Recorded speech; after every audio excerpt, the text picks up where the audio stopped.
구약성경 민수기 12장 15절로 16절입니다. 민수기 12장 15절로 16절. 이에 미리암이 진영 밖에 이레 동안 갇혀 있었고 백성은 그를 다시 들어오게 하기까지 행진하지 아니하다가 그 후에 백성이 하세롯을 떠나 바란 광야에 진을 치니라. 아멘. 미리암의 비방 사건이 아주 크고 중대한 사건이었던 것 같습니다. 여호와의 구름이 이스라엘의 진영을 떠나가는 사건이었습니다. 약속의 땅을 향해 나아가는 이스라엘 백성들의 진행을 멈추는 사건이었습니다. 형 아론이 누나 미리암의 문둥병을 고쳐달라고 간청하여 모세는 미리암의 문둥병을 고쳐달라고 하나님께 간구합니다. 하나님께서는 모세의 기도를 들으시고 미리암의 문둥병을 고쳐주시는데 그 방법이 7일 동안 진영 밖에 가두게 하시는 것이었습니다. 민수기 12장 15절입니다. 이에 미리암이 진영 밖에 이레 동안 갇혀 있었고. 아멘.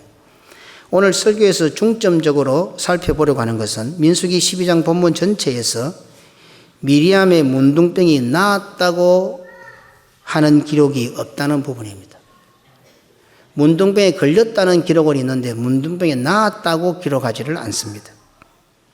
7일 동안 진영으로부터 격리시켜라 하는 기록뿐입니다. 7일 동안 진영 밖에 가두어라고 하는 기록뿐입니다. 7일 동안 격리되어 있다가 8일째 돌아오는 것으로 미리암의 문둥병이 나은 것 같은데 성경은 미리암의 문둥병이 나았다고 정확하게 기록하지 않고 있습니다. 낫는다고 하는 것은 그 사건이 종료된다는 뜻입니다. 미리암이 나았다고 기록하지 않는 것은 오늘날 교회 생활을 하는 우리 성도들에게 매우 중요한 것을 암시하고 있습니다. 장차 주님의 몸된 교회에 속한 성도들에게서 이런 일이 계속하여 발생하게 될 것이라는 불길한 예상을 하기에 충분합니다. 약속의 땅으로 나아가는 이스라엘 속에, 천성을 향해 나아가는 교회 속에 미리암이 했던 불신앙의 모습이 끊임없이 발생할 것이라는 것을 예측하게 하는 기록의 모습입니다. 교회 속에 있는 성도는 누구나 할 것 없이 미리암이 될 가능성이 있다는 사실을 기억하고 절대로 잊지 말라고 하시는 성경의 경고의 기록 형태입니다.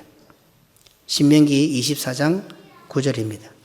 너희는 애굽에서 나오는 길에서 내 하나님 여호와께서 미리암에게 행하신 일을 기억할지니라. 아멘. 오늘 우리가 유심히 살펴볼 성경 구절은 다음의 표현입니다. 그를 다시 들어오게 하기까지. 설교 제목입니다. 진영 밖에 이레 동안 가두었다가 다시 진영으로 돌아오는 것을 뜻합니다. 미리암이 진영으로 돌아오는 것이 상황적으로 볼 때에는 문둥병이 낫는 것을 의미합니다. 그런데 성경의 표현이 특이합니다. 미리암의 문둥병이 나아서 진영으로 들어왔다 하고 하면 될 것인데 그를 다시 들어오게 하기까지 이렇게 기록하고 있습니다. 오늘 이 장면은 우리에게 어떤 교훈을 줍니까? 미리암이 진영 밖에 이레 동안 갇혀 있었다는 말씀은 오늘 우리 성도들이 주일을 맞아 예배의 자리로 나온 것을 발견하기에 그리 어렵지 않습니다. 한 주간 동안 진영 밖 세상에 갇혀 있다가 주일을 맞아 진영 안으로, 교회 안으로 들어왔습니다. 그를 다시 들어오게 하기까지. 성경은 자발적으로 주일을 지키고 예배의 자리에 올 수 없다는 사실을 오늘 이 기록을 가지고 우리에게 가르쳐 주고 있습니다. 진영으로 다시 들어오게 하기까지는 진영으로 들어오지 못합니다. 주일을 지키게 하기까지는 그 누구도 주일을 못 지킵니다. 예배의 자리에 참여하도록 하기까지는 예배의 자리에 못 옵니다. 지금 우리는 주일을 지키고 있습니다. 지금 우리는 나는 예배의 자리에 참여하고 있습니다. 그러면 무슨 뜻입니까? 주일을 지킬 수 있게 해 주셨다는 뜻입니다. 예배의 자리에 참여할 수 있게 해 주셨다는 뜻입니다. 이래도 주일을 지키고 예배를 드렸으니 복 받아야 된다고 생각하십니까? 이래도 11조를 드리고 감사헌금, 주일헌금, 성교헌금, 장학헌금, 월정헌금, 기관헌금, 각종 절기헌금 및 특별헌금을 드렸으니 복 받아야 한다고 생각하십니까? 이래도 세계를 교구로 목숨을 걸고 복음을 전했으니 복을 받아야 한다고 생각하십니까? 성도라고 하면서도 손이 떨려서 심장이 떨려서 11조 못하는 사람 꽤 많습니다. 아니, 손 떨리고 심장 떨리는 것조차 모르는 사람들도 많습니다. 한편에서는 11조 하지 않아도 될 명분을 찾느라고 말씀이 귀에 들리지 않는 사람도 교회 안에는 참 많습니다. 11조를 드릴 수 있도록 해 주셨습니다. 감사헌금, 선교헌금, 주차장헌금, 특별헌금 할 수 있도록 해 주셨습니다. 교회를 사랑하고 주신 사명을 사랑하고 충성 봉사할 수 있도록 해 주신 것입니다. 수많은 미혹과 시험이 다가와도 흔들리거나 변심하거나 배반하지 않도록 지켜주신 것입니다. 주님만 바라보고 한평생 묵묵하게 변함없이 자리를 지키게 해 주셨다는 말입니다. 그러니 11조 하는 사람이 11조 하지 않는 사람보다 이미 복 더 많이 받은 사람입니다. 11조 하는 사람이 11조 하지 않는 사람보다 훨씬 더 감사의 제목이 많고 감사하며 사는 믿음의 사람입니다. 평생을 가도 절기헌금 5만 원, 10만 원이 아까운 사람보다도 자신의 분에 넘치게 과분하게 헌금하는 사람이 늘 입을 벌리면 감사하는 이유가 여기에 있습니다. 성령님께서 감화감동해 주셔서 하게 해 주셨음을 확신하기 때문입니다. 똑같은 사람입니다. 자기 것이 안 아까운 사람이 어디 있겠습니까? 내일 염려 안 하는 사람이 어디 있습니까? 그런데 주의 교회에 복음을 위하여 교회를 위하여 하는 것이 아깝지가 않습니다. 내 마음 같습니까? 아닙니다. 은혜입니다. 하나님께서 성령님께서 나의 마음에 그런 은혜를 베풀어 주셨기 때문입니다. 귀한 줄 모르고 있다가 원망 불평하고 흉내만 내다간 어느 순간에 아예 못하게 하실 수도 있습니다.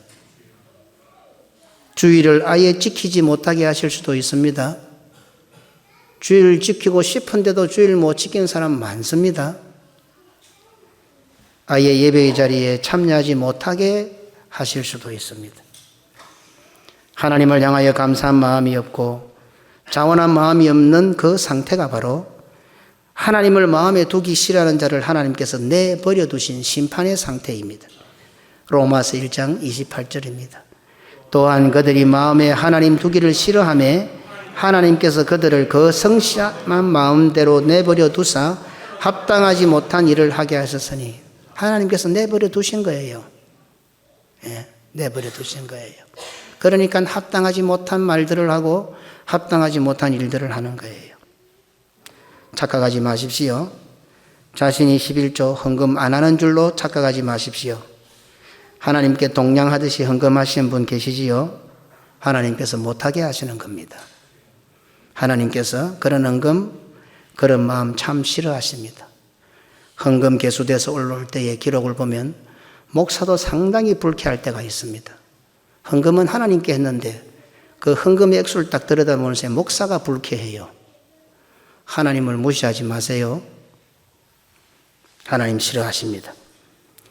자원하여 감사함으로 할 수 있는 마음을 달라고 간절히 기도하십시오. 이 마음이 회복되지 않는다면 성도에게서 제일로 불행한 것입니다. 성도라고 하면서도 하나님의 뜻도 모르고 사는 자이기 때문입니다. 성도라고 하면서도 하나님의 뜻을 지키지 못하고 사는 자이기 때문입니다. 내가 목사고 집사고 장로고 권사고 성도인데 이 땅을 살면서 하나님의 뜻을 모르고 살고 하나님의 뜻을 지키지 못하고 살면 얼마나 불행하겠어요. 그것 자체가 얼마나 힘들겠어요. 데살로니가전서 5장 18절입니다. 범사에 감사하라. 이것이 그리스도 예수 안에서 너희를 향하신 하나님의 뜻이니라. 하나님의 뜻이라 그러잖아요. 예수 그리스도 안에서 하나님의 뜻인데 그 감사가 안 되는 거예요. 감사하다고 일주일에 몇 번 말합니까? 교회 와서 감사합니다, 감사합니다 몇 번이나 말을 합니까? 한평생 살면서 진심으로 감사해 본 적이 있습니까? 적어도 한 주간에 한 번 정도는 정말 감사하고 살아갑니까? 감사가 하나님의 뜻을 이루는 것이라고 했잖아요. 감사 안 하잖아요.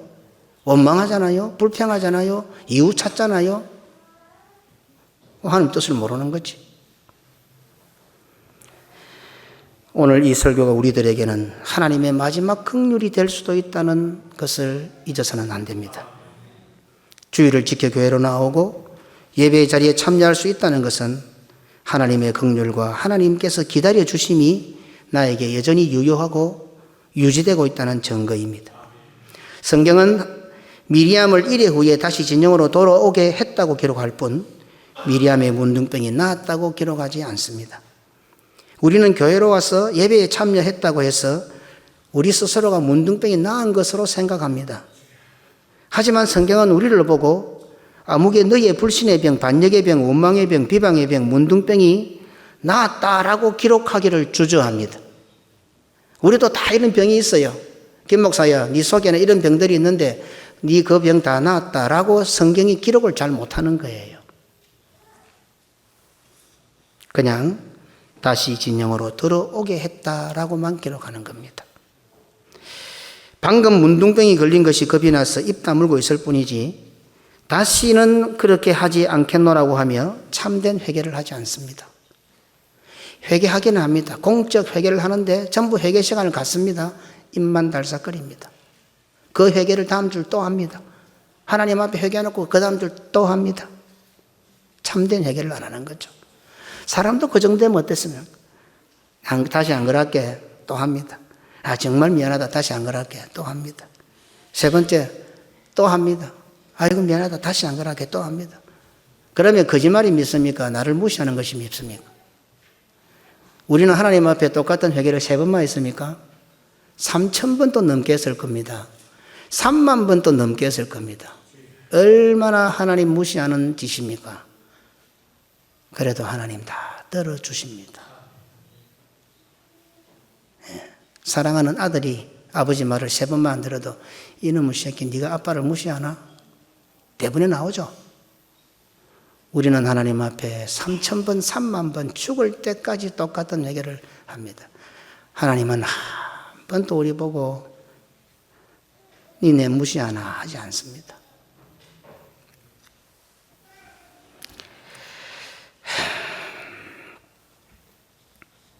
그래서 평생 예수를 믿는데도 성질 하나 못 고칩니다. 버릇 하나 못 고칩니다. 예배드리는 태도 하나 못 고칩니다. 기가 찹니다. 이게 오늘 우리가 예수 믿는 천국 갈 성도들의 모습입니다. 루터는 말했습니다. 우리의 죄악된 옛 사람이 세례를 받을 때에 물에 빠진다. 그러나 옛 아담은 수영을 아주 잘한다. 세례는 단 한 번 행하는 의식이지만 우리의 회심을 끝내는 데는 평생이 걸립니다. 아니, 우리한테 맡기면 평생을 가도 안 될 것 같습니다. 예배의 자리에서 정말 죽고 정말 살아났을까요? 예배의 자리에 정말 회복되었을까요? 오늘 예배를 드리면서 불신의 병, 반영의 병, 원망의 병, 비방의 병, 문둥병이 나았다고 나는 장담할 수 있을까요? 나았으면 회복되었으면 다시는 불신, 반역, 원망, 비방 해서는 안 됩니다. 만약에 나았다면 회복되었다면 다시는 회개했던지 또다시 회개하도록 살면 안 됩니다. 그런데 우리는 매주일 예배의 자리에서 똑같은 죄를 고백합니다. 똑같은 죄를 회개합니다. 평생토록 그 죄를 또 회개합니다. 우리의 문둥병이 나의 문둥병이 나았다고 성경이 기록할 수 없는 이유가 바로 여기에 있습니다. 감옥에서 풀려나왔고 진중으로 들어올 수 있도록 허락을 받았으니 얼핏 보아서는 눈에 보이는 문둥병은 고침받은 것 같은데 실제적인 문둥병의 원인은 제거되지 못했다는 것을 깨닫게 됩니다. 숨이 멎어가니 심폐소생술 정도 받았다는 표현이 맞을 것 같습니다. 주일내라도 교회에 들어올 수 있도록 해주지 않으면 완전히 죽어버릴 것 같은 우리들의 영적 상태라는 것을 성경은 아주 재미있는 기록으로 우리에게 남겨놓고 있습니다. 마지막 한숨만 더 넘어가면 완전히 지옥에 떨어질 것 같으니 한 걸음 두 걸음 저지시켜 놓고 있는 것 같습니다. 진통제를 먹이니 고통이 사라지는 것처럼 응급처치 매주일 하는 것 같습니다. 그리고는 예배를 마치고 나면 방금 회개했던 그 짓을 또 합니다. 교회를 대표해 장로님이 회개했던 그 기도의 내용을 오늘 마치고 돌아서서 밥 먹고 구석구석에 앉아 또 그 짓을 합니다. 아니 이제는 이력이 붙어 민력이 생겨 방금 회개했던 것보다 더한 말들도 하고 더한 짓들도 하고 용기가 생겼으니까 처음 할 때는 겁이 나서 눈치 보고 말 잘 못하다가 한두 번 해보고 내 말 알아들으니까 이제는 뭐 당당하게 그냥 면역이 생겨서 그런 말들을 내뱉습니다. 어떻게 목사 보고 교인 돈을 마음대로 쓴다고 그렇게 말할 수 있지요? 도대체 심장이 얼마나 튼튼하면 그런 말을 함부로 합니까? 아무리 생각해도. 그때 하나님께서는 영벌에 떨어지지 않도록 일단 문둥병으로 징벌하십니다. 그리고는 또 진영으로부터 격리시켜 버리십니다. 모세를 도와 사명을 감당하는 아론의 역할을 하는 목회자는 완전한 모세이신 예수 그리스도에게 그를 고쳐달라고 기도해달라고 요청합니다. 변함없으신 우리 주 예수 그리스도께서는 지난주와 똑같은 기도를 오늘도 하십니다. 지난주에 회개했던 그 내용으로 또 고쳐달라고 예수님이 기도하십니다. 자, 이 상황을 보십시오. 목회자는 성도들이 가지고 온 회개의 제목들을 가지고 예수님 앞에 예수님 기도해 주세요. 우리 성도들 문둥병 낫게 해주세요. 뭐 때문에? 이런 일 때문에. 다음 줄 되면 또 예수님께 우리 성도들 문둥병 고쳐주세요. 뭐 때문에? 이런. 지난주와 똑같은 거 아이가? 그렇습니다. 또 그지 됐습니다. 죄송합니다. 고쳐주세요. 또 다음 줄 오면 또 하나님 주님 앞에 기도해 주세요. 고쳐주세요. 무슨 일인데? 그 일이. 지난주 똑같은 그 일 하고 또 그 일입니다. 한 번도 성내지 아니하시고 주님은 다 받아주셔서 하나님 아버지께 아버지 이들의 죄를 용서해달라고 기도하십니다. 이렇게 우리는 예배의 자리로 나와 예배의 순서를 따라 우리 주 예수 그리스도에게 고쳐달라고 살려달라고 간청하며 또 한 번의 위기를 넘기고 살아갑니다. 지난주일에 회개했던 것을 다시 반복하지 않으면 성경은 우리를 보고 고침받았다라고 기록할 것입니다. 오늘 내가 회개한 이 일을 적어도 다음 주일에 와서 다시 기도 안 하는 정도 되면 그래 아무개는 그 병을 고침받았다라고 기록할 것인데 고침받았다라고 기록을 못하는 거예요. 성경은 미리암이 나병에서 나았다, 나병에서 고침받았다고 기록하지 못하고 있습니다. 원망과 비방의 문둥병두는 완전히 제거되지 않았다는 뜻입니다. 약을 발라 임시 처방을 하였지만 병의 뿌리는 제거되지 않았다는 것입니다. 오늘 우리들이 미리암이지 않습니까? 주일을 맞아 교회에 옵니다. 7일 동안 격리를 해제하고 이제 코로나 걸려봤으니까 격리 해제가 뭔지 다 아시겠죠? 너무 쉽습니다. 그죠? 7일 동안 격리를 해제하고 8일 주일을 맞아 부활의 날 안식구 첫날 진영으로 돌아옵니다. 주일을 지키고 예배의 자리에 참석하게 하시니 겉으로 볼 때 문둥병이 나은 것 같이 보입니다. 자신도 주변에 보는 사람도 말입니다. 하지만 영적인 문둥병, 내 속에 잠재져 있는 불신앙이라는 나병의 뿌리는 여전히 죽지 않고 살아 오히려 뿌리를 깊숙이 내립니다. 그래서 성경은 아무개는 진영으로 다시 들어오게 했다라고 기록할 뿐이지 나았다고 기록하지 못하고 있는 것입니다. 원망하면 안 된 줄 압니다. 그런데 원망합니다. 비방하면 안 되는 줄 압니다. 그런데 비방합니다. 교회 가야 하는 줄 압니다. 그런데 교회 안 갑니다. 11조 해야 하는 줄 압니다. 그런데 11조 안 합니다. 감사헌금 해야 하는 줄 압니다. 그런데 감사헌금 안 합니다. 지금 내가 하는 말과 행동이 교회 생활과 신앙생활에 방해가 된다는 거 압니다. 그런데도 중단하지 않습니다.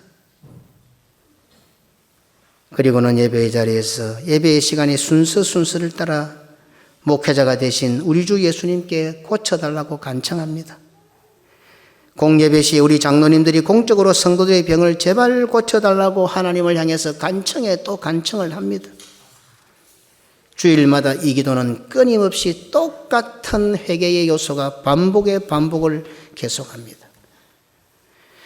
그래서 그런지 죽을 때까지 그 병을 못 고치고 죽는 성도들이 수두룩한 것 같습니다. 히브리서 12장 마지막 절에 말씀한 대로 다수가 광야에서 엎드려지매 다수가 못 고치는 것 같습니다. 4,000년 전에 미리암을 통해 경고하셨던 말씀이 오늘날 우리에게 나타나고 있습니다. 신명기 24장 9절입니다. 너희는 애굽에서 나오는 길에서 내 하나님 여호와께서 미리암에게 행하신 것을 이를 기억할지니라. 예. 이미 신명기에서 하나님께서 이 사실을 오늘 우리들이 재현할 줄 알고 이렇게 말씀해 주신 거예요. 제발 기억하라. 제발 잊지 마라. 너희들은 미리암이 되지 마라. 다 설교자의 잘못입니다. 다 목회자의 잘못입니다. 성도들로 하여금 하나님께서 하신 일을 기억나게 했어야 했습니다. 성도들로 하여금 하나님께서 하신 일을 잊지 못하도록 했어야 했습니다. 성도들이 듣기 싫어해도 하나님께서 경고하신 일을 경고했어야 했습니다.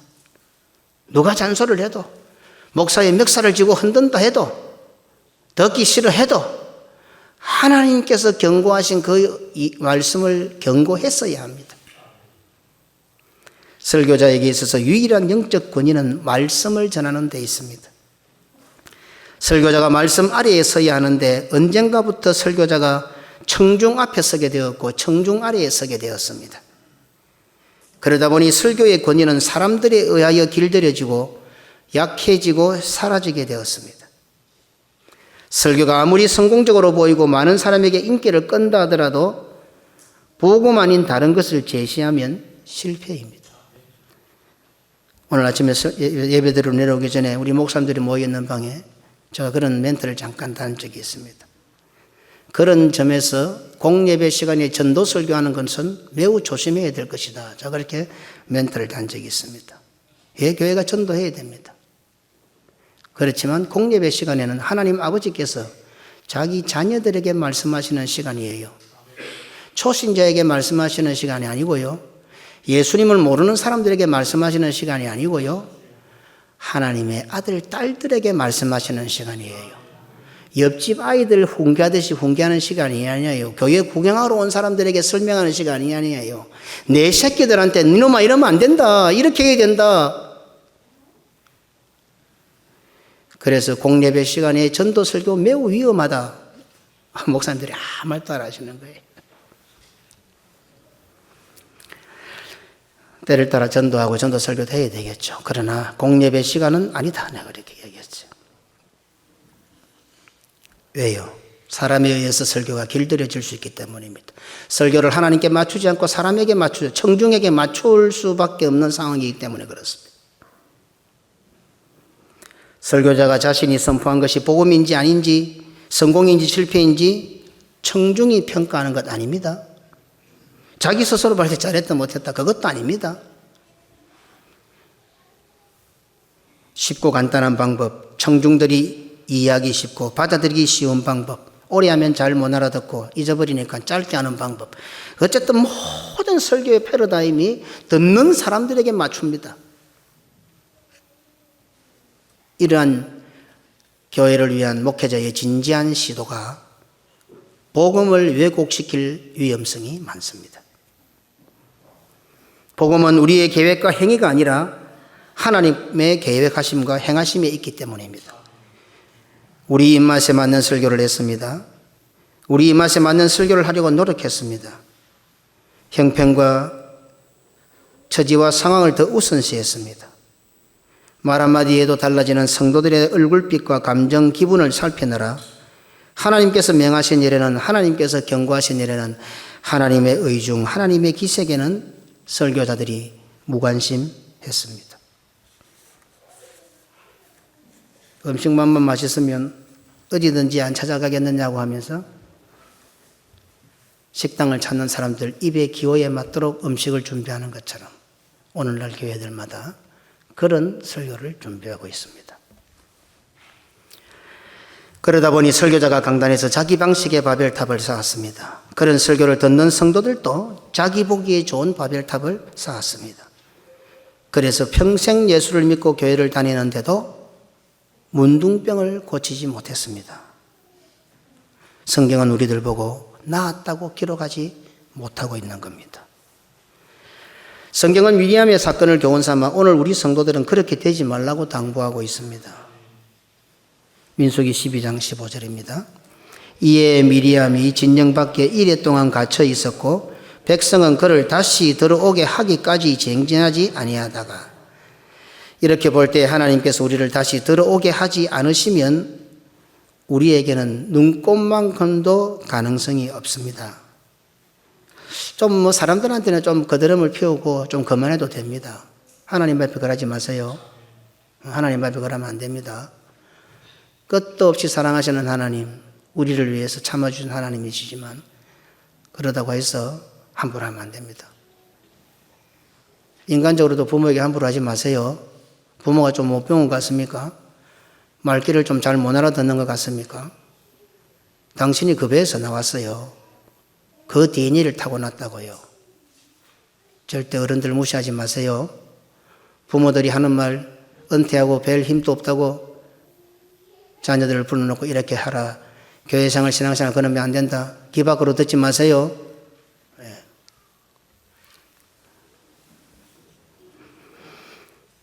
하나님께서 우리를 다시 들어오게 하신 것을 확인하는 날이 주일입니다.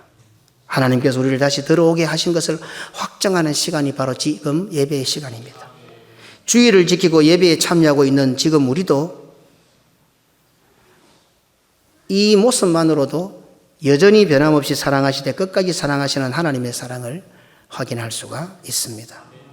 우리가 악성 전염병, 문둥병의 보균자를 가지고 있는 줄 우리 주님은 다 아십니다.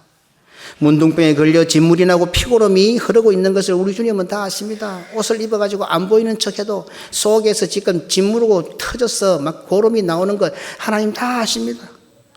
이미 말기가 되어 살이 문드러지고 하얗게 변해버린 것까지도 하나님은 다 아십니다. 그런데도 그리스도의 보혈의 옷을 들고 쫓아오셔서 동네 사람들이, 세상 사람들이, 사탄이 우리의 그런 몰골을 보고 우리를 욕하고 손가락질하고 저주할까 싶어서 세상의 그 어느 옷과도 비교되지 않는 그리스도의 보혈이라는 옷을 들고 와서 우리를 얼른 감싸주시고 전혀 병든 자가 아닌 것처럼 건강한 자처럼 그 거룩하시고 깨끗한 하나님께서 우리의 목을 덜렁 안으시고 그 시궁창 냄새나는 내 입에다 대고 우리 아버지께서 뽀뽀를 해주신단 말입니다.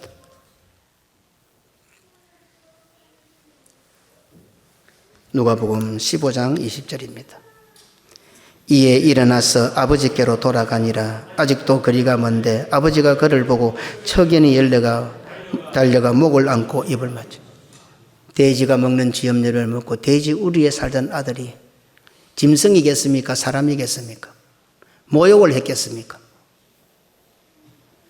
저 동네에 오는데 상가가 뭔데 그 모습 아무도 못 알아보는데 아버지는 알아보고 얼른 좋은 옷을 들고 와가지고 그 돼지 같은 짐승 같은 그 아들에게 덮어서 존귀한 모습으로 보이게 하고 입에 쓰는 시궁창 냄새가 나고 온갖 짐승 더러운 불결한 병균 덩어리인 그를 목을 껴안아 안아주시고 얼굴을 비벼주시고 입을 맞춰주시는 아버지. 우리가 주일을 맞아 주일을 지킬 수 있다는 사실이, 정한 시간에 예배의 자리에 참석할 수 있다는 사실이, 하나님의 턱 밑까지 다가가서 찬송할 수 있다는 사실이 겨자씨 하늘 같은 미천한 것들이지만 하나님께 드릴 수 있다는 사실이 우리를 향하신 한량없인 하나님의 사랑을 확정하는 것입니다. 그래도 하나님의 사랑이 내한테 남아있으니까요. 사랑하실 때 끝까지 사랑하시는 하나님의 사랑이 아직까지는 지금 나에게 유효하다는 것을 확정하는 시간이 바로 이 오늘 주일이고 예배 시간입니다. 아직까지는 유효한 겁니다. 내가 주일을 지키고 있으니까, 내가 예배 자리에 참석하고 있으니까. 지금 우리 주 예수 그리스도께서는 예배에 참석한 미리암과 같은 우리들에게 다음과 같은 당부를 하십니다. 미련 곰탱이 같은 너무도 우리를 사랑하는 사랑에 콩깍게 하신 그 아버지를 바라보면서 우리 예수님께서 우리 동생들인 우리들에게 이렇게 당부하십니다. 요한복음 5장 14절입니다. 그 후에 예수께서 성전에서 그 사람을 만나 이르시되 보라, 네가 나았으니 더 심한 것이 생기지 않게 다시는 죄를 범하지 말라 하시니. 아멘. 요한복음 8장 11절입니다. 대답하되 주여 없나이다. 예수께서 이르시되 나도 너를 정죄하지 아니하노니 가서 다시는 죄를 범하지 말라 하시니라. 우리의 진짜 형님 되신 예수님께서 아무개야, 아버지 마음 너무 아프게 하지 말고 이제 우리 이래 살자. 하나님 아버지께서는 우리들에게 애원하시는 것 같습니다. 제발 미리암같이 되지 말라고 말입니다. 이래도 하나님 아버지께서 갑이시고 우리가 을 같습니까? 제가 이 설교를 준비할 때에 참 마음이 많이 아팠습니다. 많이 울었습니다. 하나님은 영원한 을입니다. 부족한 인간 부모도 자식들에게 평생 을인 것처럼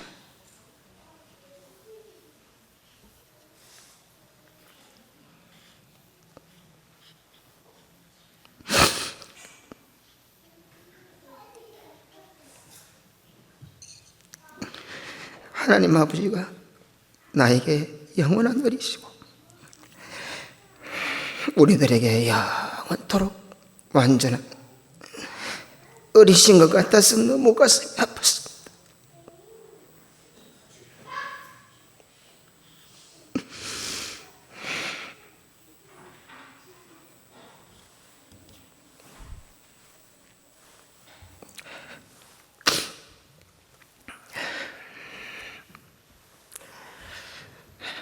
주일마다 불러주셔서 우리의 정세를 확인하시는 것 같습니다. 다람쥐 쳇바퀴 도는 것처럼 세월이 가도 좋아질 기미를 보이지 않는 나를 가슴에 안으시고 주일마다 불러 내 상처 곳곳을 들여다보시고 언젠가는 좋아지겠지, 언젠가는 좋아지겠지 하는 바람으로 기다려주시고 또 기다려주시는 것 같습니다.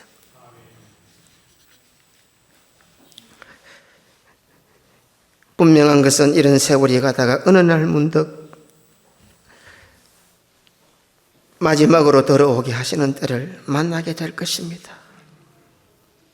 다시는 기회가 없는 마지막으로 돌아오게 하시는 날입니다.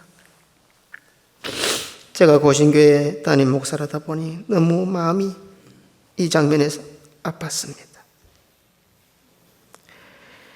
다 제 잘못 같고 우리 성도들 가운데 정말 마지막 그날을 만났을 때 어떻게 될까 너무 걱정이 많았습니다.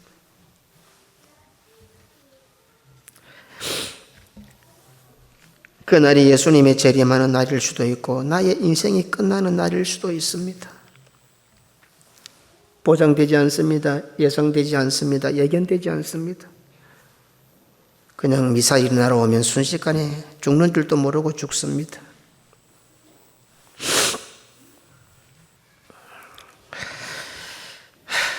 신동빈 회장이 롯데호텔, 롯데백화점을 방문한다는 광고가 뜨면 직원들은 일주일 전부터 비상근무한다고 합니다. 여직원들은 누가 하라고 아무도 이야기 안 했는데 전부 신부 화장을 한답니다.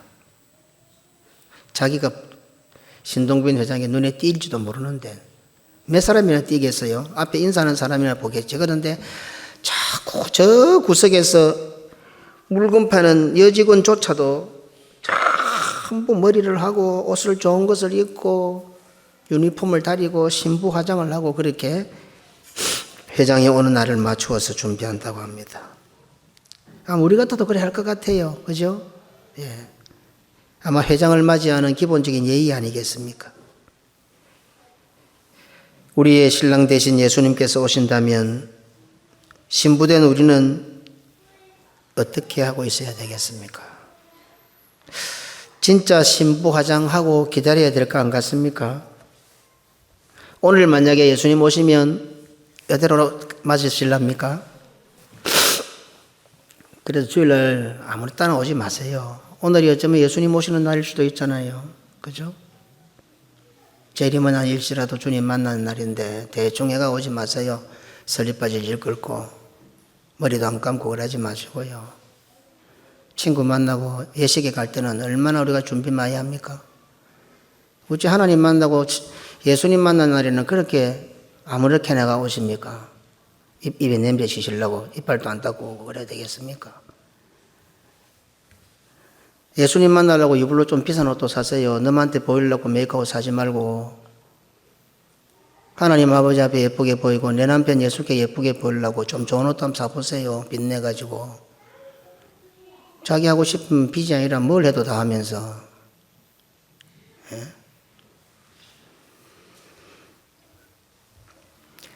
데살로니가전서 5장 1절로 2절입니다.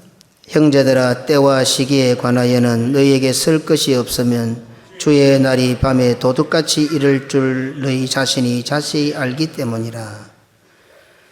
도적같이 오시겠다고 하시는데 신부 화장이 잘 된 것 같습니까? 전에 제가 좀 강조를 많이 할 때는 좀 예쁘게 오시더만 요즘 많이 또 돌아간 것 같습니다. 좀 멋있게 오세요. 남자들도 좀 어디 좋은 데 가서 몸이 잘 안 맞고 저같이 키가 작은 사람 좀 맞추세요. 내가 광복점에 가서. 종로 일가 가서 미모사 양복점에 어느 후배 목사가 양복 한 벌 맞춰주던데 200만 원짜리 100만 원에 목사님이 왔다고 50% 깎아서 후배가 사준다고 200만 원짜리 양복을 해주는데 그거 오래 입어도 털어지지도 않고 참 좋더라고요. 참 좋아. 근데 옆에 하나 더 걸려있어. 목사님이 얼마짜리인지 압니까? 얼마짜리인데 5천만 원짜리입니다. 다를 한 개도 없는데요. 안 달라 보이지요. 예. 어느 기업의 회장님 입으실 옷입니다. 양복 한 벌에 5천만 원이래요. 누구한테 보려고 그런 게 있는지 모르지만 우리는 예수님께 좀 보이고 좀 예쁘게 다니세요. 예쁘게도 좀 하고 줄기를 화장도 좀 하고 목걸이도 하고 팔찌도 하고 최고로 예쁜 멋진 옷도 입고 물론 외모보다도 속이 더 중요하지만 마음을 보시는 하나님, 생각을 보시는 하나님.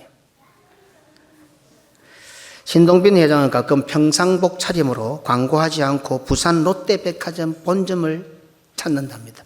신동 회장이 부산 롯데를 좋아한대요. 그래서 롯데백화점 부산 서면에 있는 본점에 가끔씩 훅 들린답니다. 그냥 티 하나 입고 아무도 모르는 게 처음에는 회장인 줄 모르는 거죠. 그런데 자꾸 CCTV를 보고 하니까 누가 비싸거든. 난리가 난답니다. 호텔 백화점 전체 비상이 걸려가지고 회장 들어왔다고 난리가 난답니다. 혹시 오늘 우리 주님께서 예수님께서 평상복을 입고 당신 옆에 앉아 있는지도 모릅니다. 혹시 계신가 옆에 한번 보세요. 혹시 예수님께서 평상복 차림으로 내 곁에 오셔서 앉아 계실지도 모릅니다. 누가복음 24장 15절로 16절입니다. 그들이 서로 이야기하며 문의할 때에 예수께서 가까이 이르러 그들과 동행하시나 그들의 눈이 가리워져서 그인 줄 알아보지 못하거늘. 예수님께서 옆에 와 계신데 예수님의 제자가 예수님을 못 알아본 거예요. 예배 드리는데도 예수님 못 알아보는 거예요. 하나님 아버지 부른데도 하나님 아버지 못 보는 거예요. 하나님 안 계신 것이 아니고. 하루를 천년같이 천년을 하루같이 기다려주시는 하나님이십니다. 그렇다고 해도 그런 세월이 끝도 없이 계속되지 않습니다. 예수님께서 재림하시는 날에 그 날도 종지부를 찍습니다. 나의 세월이 끝나는 날에 그 날도 종지부를 찍습니다. 저를 비롯해 많은 분들이 이제 그 날이 다가오고 있습니다. 너무 의식 없이 살지 마시기 바랍니다. 1년에 한 번 야유에 나가도 이제 10번도 못 나가잖아요. 그죠? 은퇴 전에. 믿음을 지키고 그리스도와 복음과 교회를 위하여 사는 것만큼 신부 화장 잘하는 방법 없습니다. 세계를 교구로 선교하는 것만큼 신부 화장 잘하는 방법 없습니다. 주의를 잘 지키는 것만큼 신부 화장 잘하는 방법 없습니다. 예배를 잘 드리는 것만큼 신부 화장 잘하는 방법 없습니다. 좀 좋은 이야기 많이 듣고 일주일에 겨우 한 번 교회 오는데 그것도 오기가 그리 힘들고 어찌하면 이유 핑계 삼아 교회 빠져나갈 궁리나 하고 행복하십니까? 행복하십니까? 언제까지 밥 떠먹이는 알라로 살랍니까? 다 주님의 교회가 내 교회가 되고 주의 품에 안기고 좋고.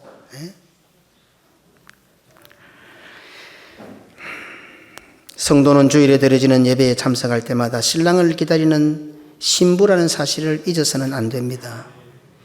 우리의 신랑은 신동빈 회장과는 비교도 할 수 없는 최고의 신랑, 만왕의 왕이십니다. 그 정도 신랑을 맞이하는 신부라면 신부 화장 좀 잘하는 거는 기본 중에 기본 아닙니까? 뭐 화장 좀 잘하는 거 힘들어요. 에스더는 아수에로왕이 부름을 받으려고 어떻게 했어요? 6개월 동안 모래하게다가 자기 몸을 담그었어요. 향기가 몸에서 배이도록 말입니다. 예?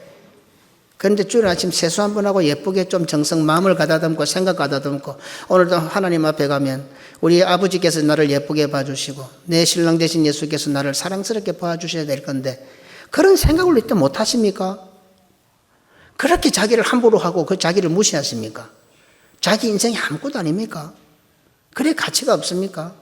그래 뜨르미 같은 인생이고 그냥 오갔다 오가는 그런 썰물과 밀물 같은 인생입니까?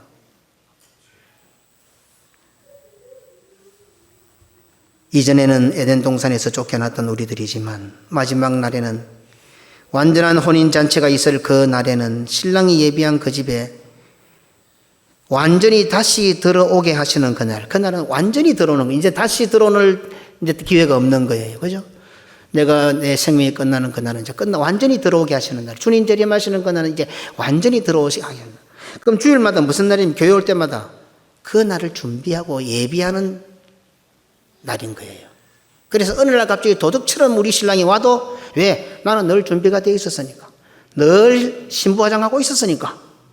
언제 오셔도 됩니다. 이래 되는데 그래 안 오니까 주일날 앉아있는 모습도 그렇고 사는 꼬라지도 그렇고 조는 사람은 평생 졸고 설교하는 사람은 평생 안 듣고 교회 안 하는 사람은 평생 안 하고 안 하니까. 그런데 우리 주님은 도둑같이 평상복 차림으로 내 곁에 왔다 계시고 옆구리 쑥 쑤시고 좀 정신 좀 차리라 이놈아 하고 가는데 모르는 거라. 모르는 거라.